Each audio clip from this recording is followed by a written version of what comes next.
one sentence, what does Girls That Invest do? And I know you do this really well. Girls That Invest is a media company that specialises in helping women and minorities understand financial literacy, understand stock market. It's just de-jargoning a very confusing landscape. I knew that Girls That Invest was going to be something that we needed to do when, particularly in March 2020, the stock market dropped. And if you were financially literate, you saw it as, just kind of another day. We have ups and downs. This is not abnormal. If anything, let's, invest a little bit more money. I don't need to be moving my KiwiSaver around. And then I turned up at work and I remember people saying like they'd moved from a aggressive to a conservative fund and they'd solidified their losses. And I just remember the fear mongering on, social media and the news. And it made me realize that even though I was surrounded by very intelligent, very capable people, a lot of us were new grads that had just started out, first full-time jobs, the lack of financial literacy meant that people were making poor money decisions. And that's when I realized, education in itself is not actually enough to know what to do with your money, and we need specific knowledge around it. Yeah, it is. It is just not something that is taught, and I hope that changes at school because my parents are not financially literate, and I only am now because of work and business. So how did you take those first few steps? What did you do? I'm definitely a go-getter. I think if someone had to describe me in like one word, it's just someone that gets things done. And so for me, the idea came about, and within, I'd say, a day or two, I was like, right, let's come up with a name. Let's think about where people are, and let's think about what we can offer. And for me, it was almost like an upside down triangle. And at the bottom of the triangle was, well, we should probably offer some sort of incentive. Is it good? I don't know what it's going to look like. Maybe it might be a book or a webinar or a course or workshops or something that we can do. That's the bottom of the triangle. Well, to get people to get there, not everyone's going to be either able to or can afford to have the time or energy to invest in something like that. Let's have something that's more general and broad that still gives them as much free resource and content and education as possible. And so we were weighing up between a YouTube channel and a podcast, and we went with podcast because we kind of laughed and said that we had the face for podcasts, and we also had and we also decided that it would be a good way to start, because with a podcast you're actually not investing that much into this. You just need a good microphone, which actually we didn't even have, but you're not having to set up a video camera and do your hair and makeup or whatever it is that you need to do. It's a very low effort way of beginning something. And then at the very top of this upside down triangle, the biggest portion was, well, no one's going to search up a podcast on money, so where do we reach everyday people that could benefit from learning these skills? And that was where everyone was, which was social media. And so that's why I made an Instagram account. I made a Facebook group, because back then in 2020 Facebook was still alive and somewhat thriving. Added all my friends and family. Very embarrassing, but I still remember one friend on the first day messaging me and going, "You've done it again. Like, how did you know that I was interested in investing in the share market?" A lot of action, myself included, a lot of action-oriented people just go and do stuff. They don't lay out why the reasons that they did something. So the fact that you talk about why the podcast, because it's a sort of easy access-ish, and then where you look for people is a thing that people don't consider. They just do these things because they think they should do them. They don't think about why. Should I be on Instagram? Should I be on Facebook? Should I be on all of these goddamn social platforms? Where are my people going to be? It's constantly keep trying to think about. So it's really interesting. It is really interesting. And I think when I look back to, well, why did it grow? Why did it become quite popular?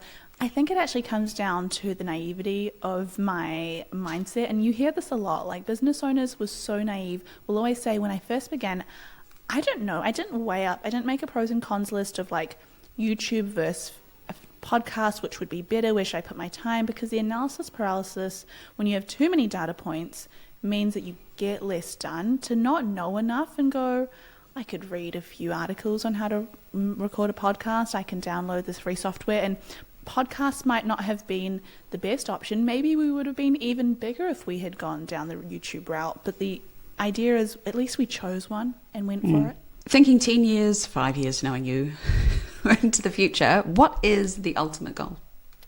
The ultimate goal, I think, is to have the one-stop shop where someone goes, I'm interested in improving my money, and that Girls That Invest is able to help them in that, whether that is free content, whether that is paid content, whether that is, you know, a one-on-one or just something that they can feel like a part of. When I remember my journey of beginning in personal finance, and when I was studying finance, I was looking for communities online or in person, because I think when we begin a very life-changing or habit-changing journey, whether that's like fitness or finance, you want to find like-minded people and you want to feel supported, because it's not easy. It is not easy going to the gym every single day, but if you have a community of other people doing it and you're seeing them every day, you're going to be more motivated. And the same with finances. No one goes, oh, I'm terrible with money, I'm going to quickly snap out of it and be good with it. You still need support, you still need change, and to have a community to do that is so important. So we have a great online community. I think the next step is taking that off the screens and actually putting that into place in the real world, as some people say. People struggle to build community. They can build followers and they get excited about the number of followers they have, but community is the key. What are your top tips? I'm glad that you asked this question. I think if I have one skill set that I can, you know, put my hand up and say, this is why things work, is I'm very good at building communities. Girls That Invest has not been my first. When I was younger, I built another online community. It grew to a very large following. We had celebrities follow it, and it was very engaged. And I think my top 3 things is have a mission that everyone is so clear about. If you say, hey, I am this brand and my mission is to help more women and minorities learn about investing, that is very clear. People know what they're there for. If you say, hey, we want to help people get better with money, that's a cool mission. It's a noble mission, but it's not really specific enough, and it doesn't really make people feel like they're being chosen to be a part of this. It just is like, come in if you want. It's kind of like an invitation to a party where someone says, you know, if you want to come in, you can. You're less likely to go, whereas someone looks at you and says, are you a woman or a minority that does not invest? Come here. That is a much stronger mission and a stronger invitation, and you're going to get more pull. I think the second thing with missions and with community building is you've got to be very vulnerable and authentic. If you can say, this is my journey and these are all the things I did right and all the things I did wrong, people are more likely to trust you and go, okay, she's actually or he's actually a human too. And this is more for companies or brands that have, you know, a very strong like founder story or founder wants to be front facing. But I find that has made such a difference when you can put a face and a story and a person. Like the fact that our brand has quirks and little, you know, side offsets of, you know, Girls That Invest, but they also really love skincare, and they'll talk about that sometimes and tie that in with investing. Like I think that really helps. And I think the third thing to build a community, which I hate saying this because I hate it when people say it to me, it's just a time game. It's just a consistency game. We told ourselves we're going to do it for 12 months.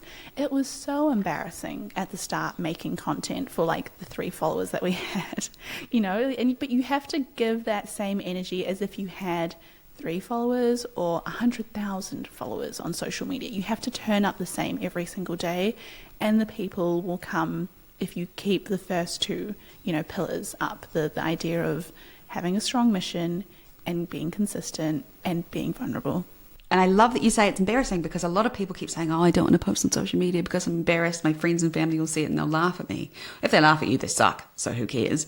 But everybody feels that way starting out, and it's really refreshing to hear that, because I can't even imagine you having 3 followers. It's very hard to imagine. It was 3 followers. I still remember them. One was a friend, one was a random person, one was a family member, and the friend I hadn't spoken to in years. And I was like, why are you here? Like, why is this happening? How do you embed that purpose, that mission into the business?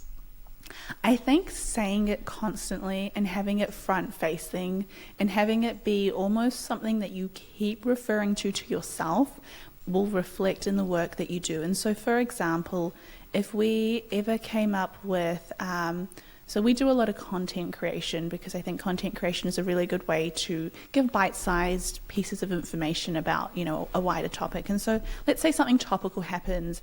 An example could be the Olympics or the Met Gala or the King's coronation that happened recently. You can tie those pieces of information with what your mission is about. For example, talking about the fact that XYZ happened or even speaking on like this terrible thing happened where a woman was not able to leave a certain situation. Imagine what would have happened if she did have financial literacy. Imagine the different outcomes for our mothers if they were able to say, I've got taxi money, I can leave wherever I want. Like by taking things that are almost every day and bringing them back to your mission, you show the importance of what you do impacts every aspect of your life. And so someone might think, well, okay, it's fantastic that your mission is about financial literacy, but this is such a small subset of a person's life. By going, well, actually, no, money affects the health outcomes you get. If you have more money in your bank account, you are going to get that knee surgery a lot quicker, and definitely a lot quicker compared to the public system in New Zealand. If you can afford even turning up to a GP in a higher socioeconomic area, you are more likely to be referred for the same problem than if you went to a much stressed out, run-down clinic that was behind on 3 hours and had a very, lower decile rating. That's a completely different story. Money affects the education you get. It affects all these different areas of your life. So to say that it doesn't is unfair. And so you're able to tie this mission constantly back to all these different points, and suddenly it doesn't seem like a little small thing anymore. So on the flip side, for businesses that are trying to do, or they have started, the more established and are trying to retrofit mission and vision and purpose in, what are the pitfalls they should avoid? I think it is very easy as a consumer to see when a mission is being rebranded for the right reasons or when it just feels like something that should be done. And I think as a business, you've got to be so careful to make sure, how authentic is this coming across? Are we slapping on something without the actions behind it to drive it? And if I was if I was in charge of your business and you were rebranding and redoing your mission, I would not be radio silent and then suddenly drop a bomb and announce it and everything changes. I would be drip feeding. In Gen Z language, I would be soft launching my mission. I would be doing things that showed that we were actually making active changes towards the mission before I even announced the change in our mission, because you're going to have people go, well, they're walking the walk. If they really care about X, Y, Z, they've actually done things to show this journey, because you're probably doing a lot of work behind the scenes, but consumers don't see that. They just see the final product, and allowing people to come on the journey of you sharing the mission is going to be a lot more effective than, hey, this has changed. And I mean, that's true of everything social media at the moment, isn't it? It's bring people along on the journey. I'm forever telling people who say, oh, I'm not ready for social media yet, I'm not ready to launch this. It doesn't matter. Depending on your brand and what you want to achieve with it, you should be bringing people along with you so they understand and get invested in the idea. Oh, yeah. Absolutely. If anything, that has been our biggest asset, having people go, we saw this go from 1,000 followers to, however many you have now. Like, those are going to be people that are invested forever. That was part of the reason I think Atik was so successful in the early days, was that community, and particularly around the shareholding and the crowdfunding, which I cannot wait to do again. So how have you funded yourself? I say this to people all the time. I let my 9 to 5 be my first investor. And so I basically kept my job until I had enough money from Girls That Invest to fund my salary and my colleagues' salary. And so the idea behind it was make it a very lean business. And that was not by choice, it was something we had to do. But it meant that rather than waiting until we could afford the best podcast equipment, for example, we bought $200 microphones, got free software, and put in a lot of our time in the weekends outside of work hours, trying to learn how to edit things ourselves rather than hiring an editor because we couldn't afford one, for example. And we did that for a year and a half before we decided to start doing, before we decided to work with other brands and work with Sharesies, that was our first partner.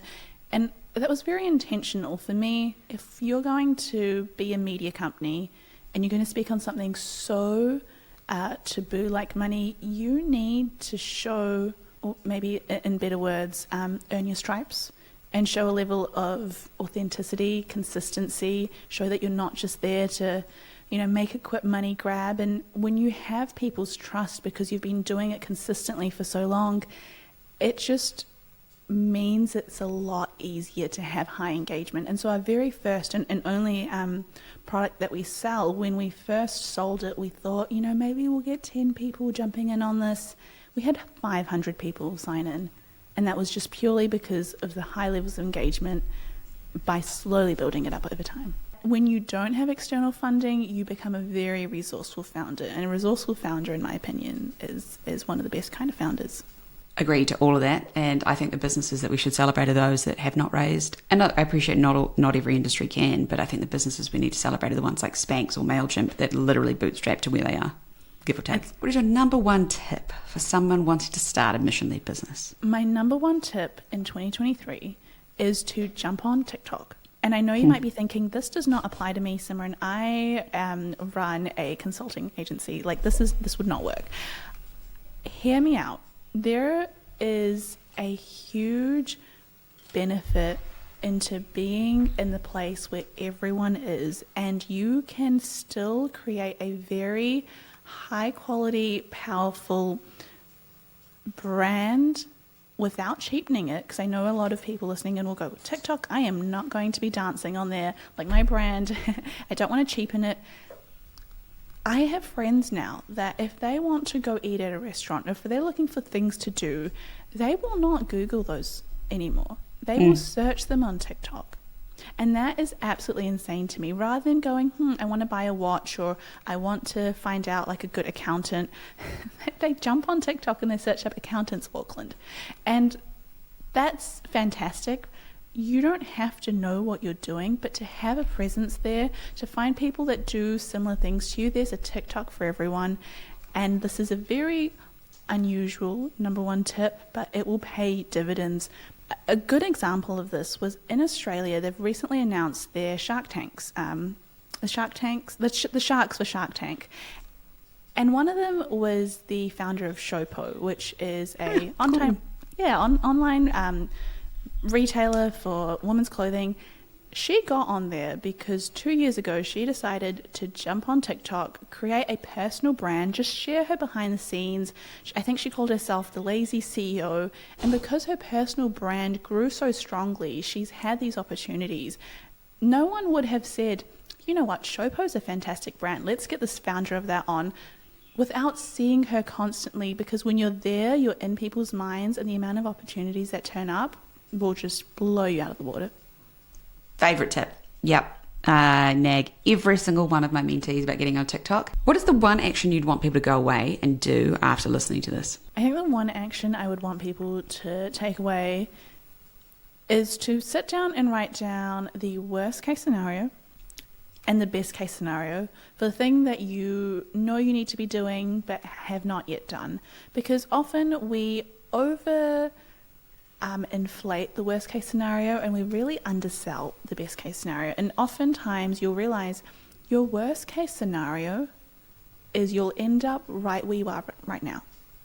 Your worst case scenario is you try that next step, it didn't work, and you end back where you are today. Is that really that bad? Sometimes you might end up a little bit further back, financially, or energy wise, or strain, but you're not that far off. Your best case scenario is your life completely changes, or you make such an impact on the world, or you do things that you are so insanely proud of that you never thought that you could achieve.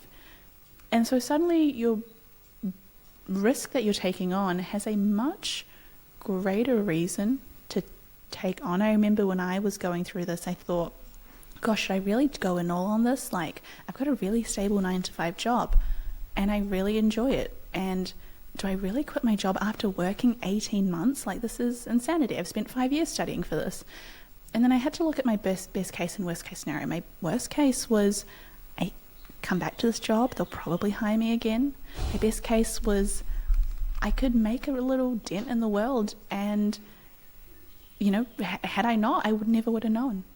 And it's really helpful if you have anxiety. It really helps, because then you ask yourself, well, what's the most likely scenario? And the most likely scenario is somewhere in the middle. It's never always the worst case. It's really I heard Kris Jenner once say that she has a notepad next to her bedside table, so when she wakes up and has the exact same thing, she just writes it out. She's like, it's out, I'll sort it out in the morning. That's annoyingly helpful too. That's annoyingly helpful. Damn it, Kris Jenner. What is your number one most successful marketing tactic? My number one most successful marketing tactic is making sure that people come along on the journey. I have never shared a product, a launch, a campaign, a newsletter, and anything without, again, like microdosing it or soft launching it or bringing it up in conversation. You'll see a lot of really successful founder-facing companies do this, but they'll go, hey, I've got 2 lip gloss options, color A and color B. Which one do you guys like? And they'll put it on their story. And lo and behold, next week, the one that was chosen comes out.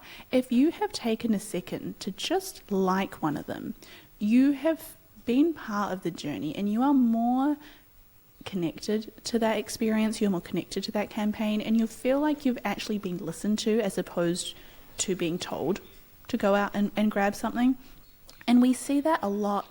We will ask our community everything and anything, and I think for them to know that they've got a brand that listens to them creates such a high level of engagement. I would never share something without asking how we could tweak it, whether it's a book cover, whether it's the name of a show, whether it's the colors that we use. People love to be a part of things. We're social creatures. We love to be connected. We love to have a say. We love our opinions. And why not work with that instead of spending hundreds of thousands of dollars on focus groups? You've got a free focus group online.